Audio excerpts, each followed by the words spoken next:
Wa alaikum assalam wa rahmatullahi wa barakatuh. My name is Abu Ibrahim. I'm 21 years old. I'm a third-year medical student in Birmingham University, and I live in Golders Green, London.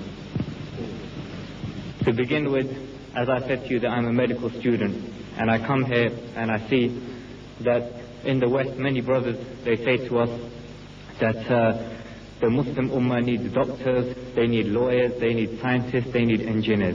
And I disagree with that. Because there is enough Muslim doctors, there is enough lawyers, scientists, engineers. But what we lack here is Muslims that are prepared to suffer and sacrifice. There in Britain, I see Muslims. Every medical student is saying that my studies is for Islam, my studies is for the Muslims. They get their job, they get their surgery, 50, 60, 70,000 pounds a year they're earning.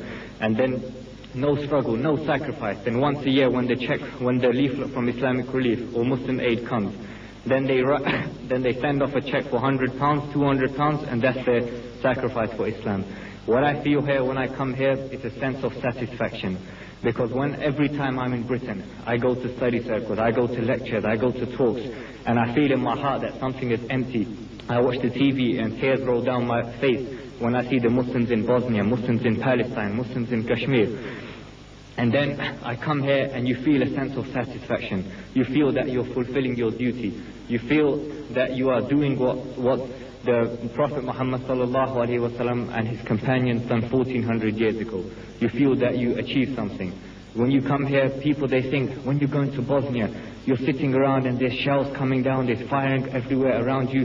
They don't know that we sit here and we have kebabs. They don't know that we have ice cream and we have cake here. They don't know that we can telephone fax anywhere in the world. They don't know that this is a nice holiday for us, where you meet some of the best people you ever met in your life. People from all over the world. People from Brazil, from Japan, from China, from the Middle East, from America, North, South, Canada, Australia. All over the world you meet people.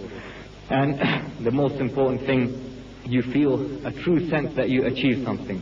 That you come here and you achieve something, you see gains in front of your very eyes. You give dawah in Britain for 50 years, maybe one person accepts Islam. You come here in a matter of few weeks, you free maybe 200 villages. You see the Serbs, the same people that rape our brothers and sisters. You see their dead bodies lying around in the hundreds. You feel that you achieve something, and something is achieved here in a short amount of time. My name, I use it as Abu Aman. I come from South London. Well, firstly, for the brothers in England, these groups, whatever it is, I don't want to mention any myself, everyone knows what's going on there. Now, these people, they have a disease in the heart. Because what they like to do in England, they like to talk. They like to talk, they like to organize, they like to spend money organizing big conferences. Oh, and they make a talk in London Arena, and they rent out Town Hall, and I make a nice conference, and they invite people. And so the people go to these conferences and they sit down, they listen and think, MashaAllah, what a beautiful talk. MashaAllah, the brother said was right. MashaAllah. And then the talk builds up and it builds up. And they get more into talking to someone jumps out of the seat and goes, Allahu Akbar!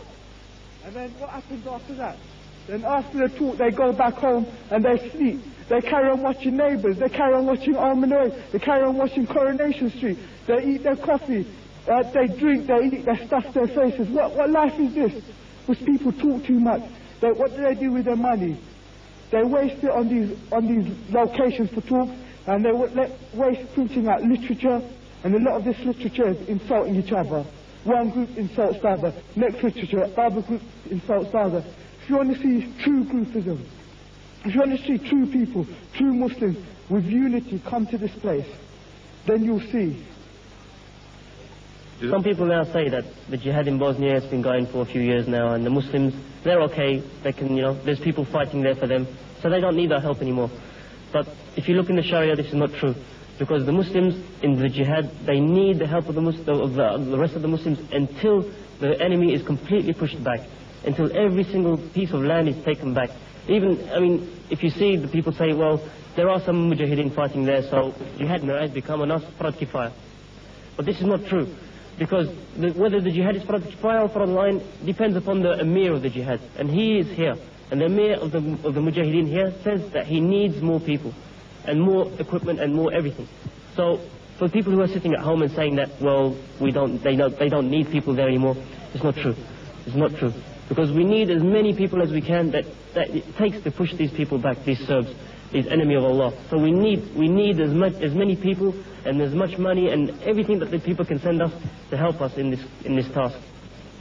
That these people, Mujahideen, come from all over the world, not just from one Arab country, but many brothers from France, from England, from everywhere, from Uganda, from Philippines, and everywhere. They come to fight here, not for no money, but fi sabilillah, for the sake of Allah, for the religion, for Islam.